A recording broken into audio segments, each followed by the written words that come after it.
Legs and shame. "Oh, stars, master, please! I'm so sorry! Please, master, please!" I try to throw myself at master's feet, but his hands close hard around me, dragging me up as easily as if I were made of rags. He slings me effortlessly under one arm and marches for the door. His face has fallen into the familiar lines of anger and contempt, things I've seen on 100 other faces, but never his, not until now. "We're going to the doctor," he spits, not even looking at me. "I've never seen such a worthless familiar. Time to put you down." "No, master, please, I'll be so good. I just want to serve you. Please, I'll do anything you want. Please have mercy." I hit the floor. Did master drop me? But no, it's dark now, and I'm next to the bed. And anyway, didn't we already go to the doctor? Yes, it was only a checkup. Dreaming. My sleep-addled brain finally puts the pieces together. I inhale deeply and let myself slump onto the floor. The solidity of it feels good against my flushed skin and hammering heart. I'm safe, I assure myself. I'm in my master's favor, somehow, despite all my mistakes. I'm being fed and coddled, so I'll heal. Judging by the light showing faintly through the curtains, master will be here any moment. And if my unbelievable luck holds, he'll be bearing food and medicine and cheerful conversation. And I'm learning what pleases him, so hopefully I'll be able to avoid making any more stupid fuck-ups when I'm allowed out of the bed. Oh no. Here I lie, congratulating myself that I'm not going to be punished when every second I'm out of bed is disobedience. The panic that had begun to dissipate closes over my guts again. I flounder, grabbing at the sheets and using them to aid me as I scramble desperately to my feet. As soon as I'm up, the jolt of pain in my soles reminds me that I'm breaking yet another rule. I waver, sick with fear and pain, and for a moment I'm terrified I'll fall. My mind helpfully supplies an image of myself crumpled on the floor as master comes through the door, but I manage to steady myself and wriggle back under the sheets. Stars. I've never had so few rules to follow, and I still broke 2 of them. What would have happened to me if I'd been so incompetent with my last master? With any of them? I cringe away from the thought. I know what would have happened. If I'd broken as many rules and caused as much damage for any of my other masters, I'd have been lucky to be permitted to keep my feet at all. No matter how gentle my new master is, I have to do better. His patience must have limits, and if I continue as I've begun, I'll soon find myself blundering right past them. I've barely rearranged the blankets over myself when the door opens with a soft creak. Master enters, balancing the breakfast tray between his free hand and hip. I freeze. My stomach roils with guilt and terror, but I do my best to keep my face neutral. Perhaps if he's just come up from the kitchen, master didn't hear the thud of my body hitting the floor. "Oh, hello, Blue." He sounds so cheerful I'm tempted to relax, but my body stays tense under the sheets. It might be a trap. Master sets the tray on the desk and crosses to the window, where he opens the curtains and lets the sunlight flood the room. I screw my face up, less as a reaction to the stinging light than as an attempt to wipe any traces of guilt or nervousness from my face.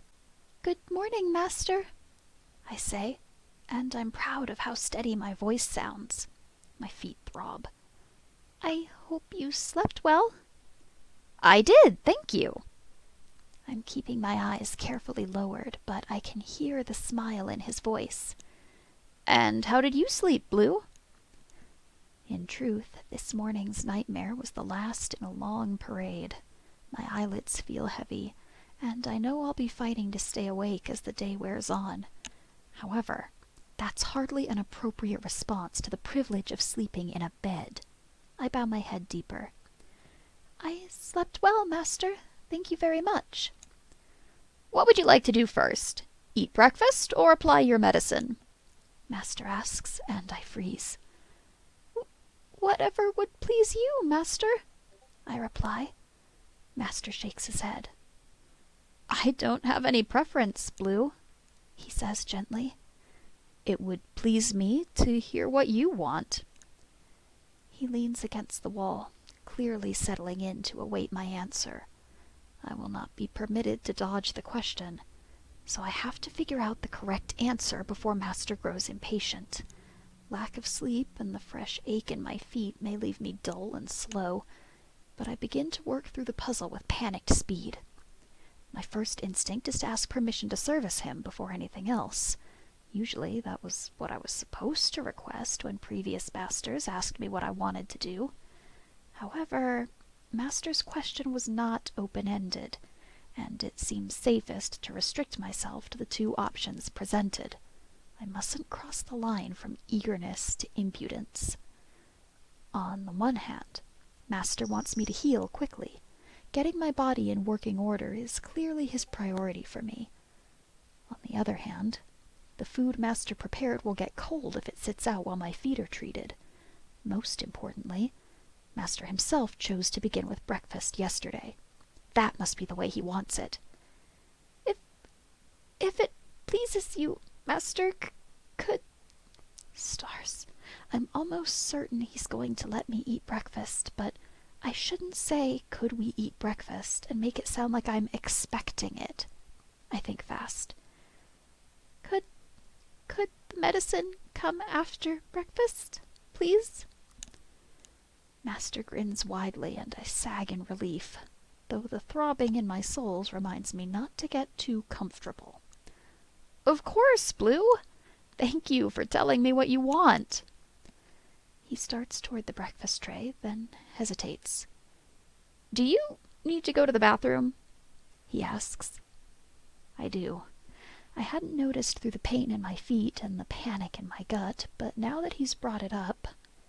At my tentative nod, Master sweeps me into his arms. His shirt is a little damp, as though he pulled it on right after washing, but I'm finding it hard to enjoy his fresh, clean scent. Even though he's not holding me the same way he was in my dream, I have to fight the urge to squirm away from him. The thudding of my heart doesn't ease until I've finished and Master has carried me back to bed. He returns to the desk and begins dishing up breakfast. Sure enough, onto 2 plates. The pangs in my soles, though fading, remind me how little I deserve such lavish kindnesses. Breakfast is eggs again, this time folded into pockets that hold meat, cheese, and herbs.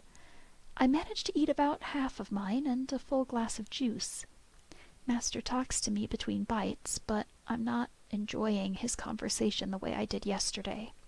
His face from my nightmare, twisted with fury and derision, is so clear in my mind that even as he smiles at me, it's all I can do not to start cowering and pleading.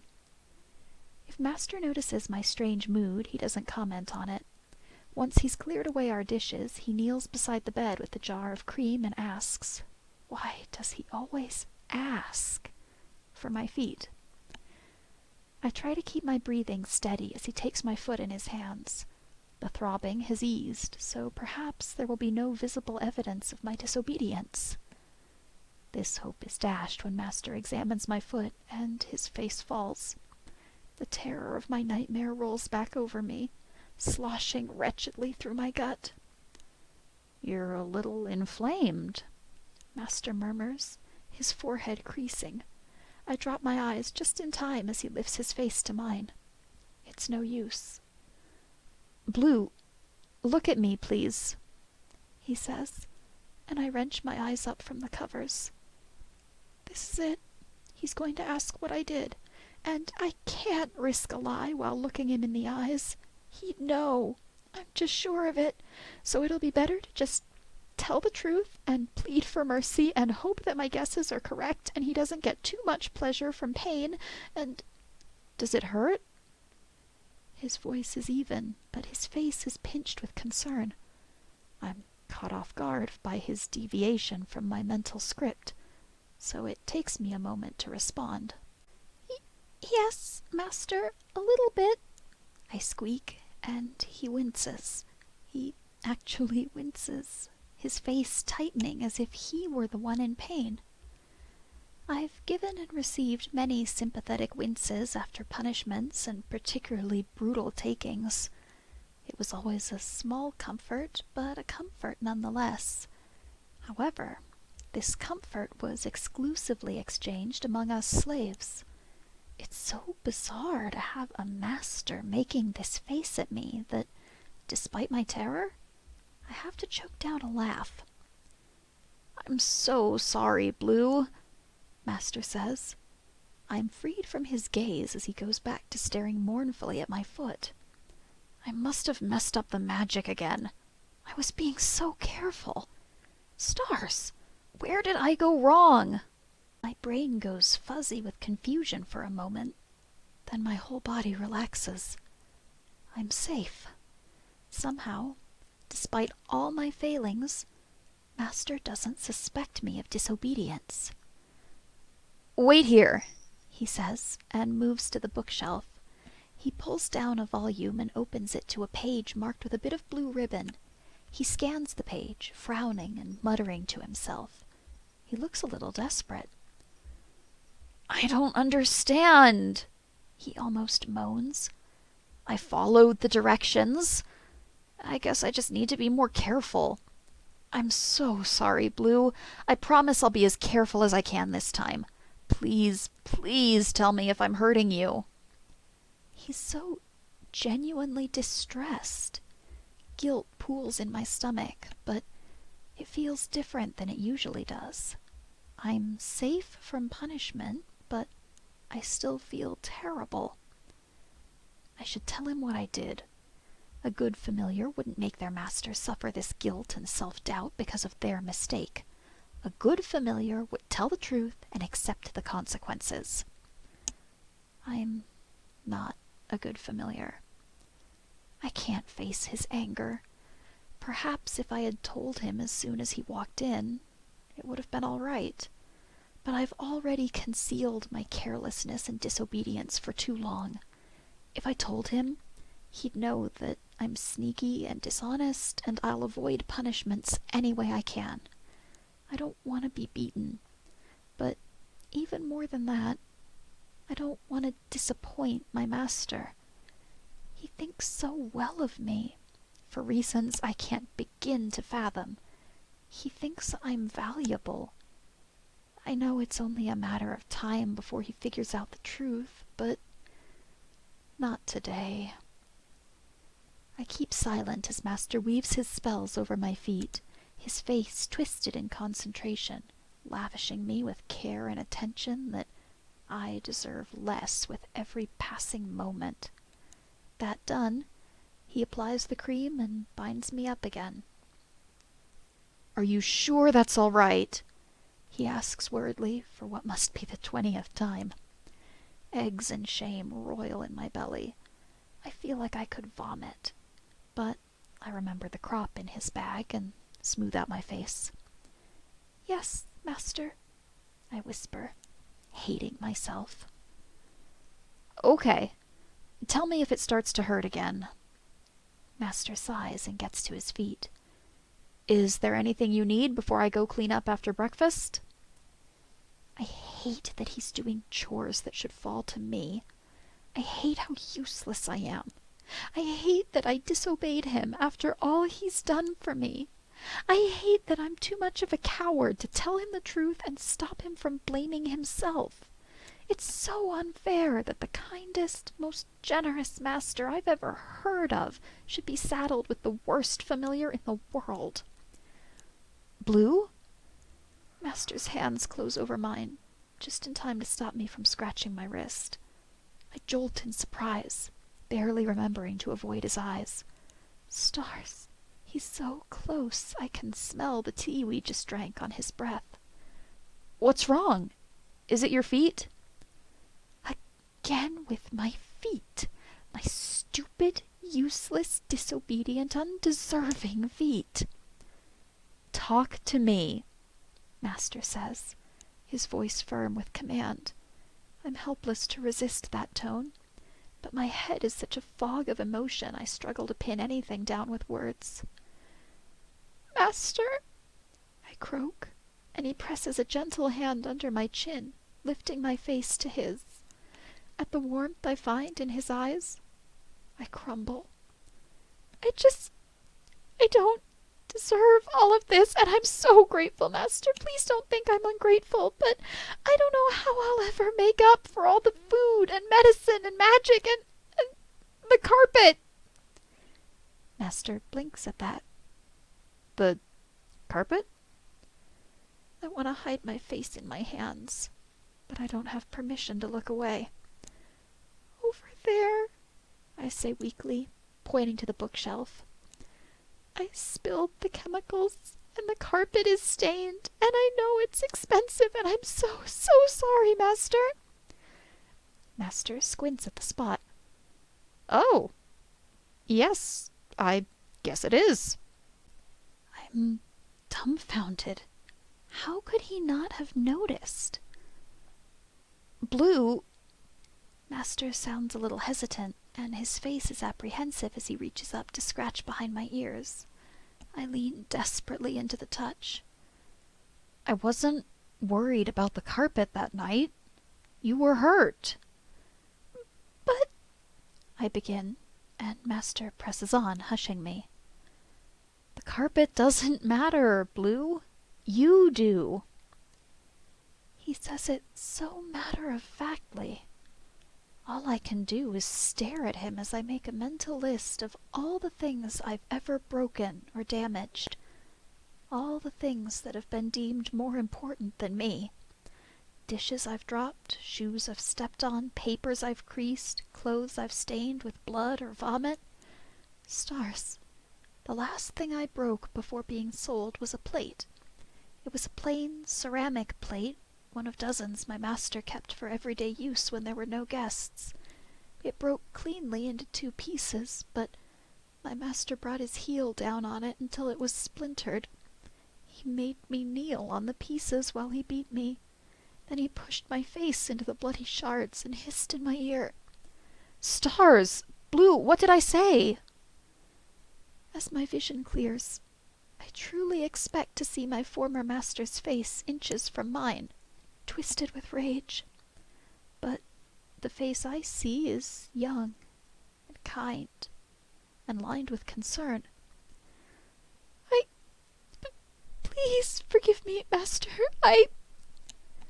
Master carefully slips an arm under my knees, pulls me to his chest, and lowers us to the floor. I gather the tattered shreds of my courage and press my face against his neck, savoring the feeling of his skin on mine. It's okay, Blue, he soothes. You haven't done anything wrong. If only that were so. It's true, the carpet doesn't matter to me, he continues. But it obviously matters to you.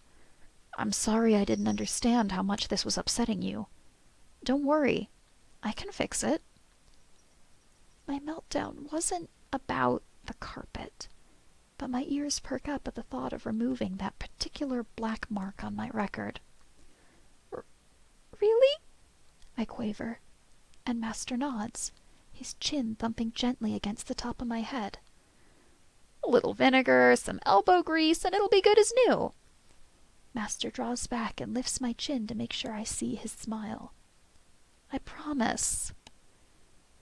Later, Master kneels by the bookshelf and scrubs the carpet.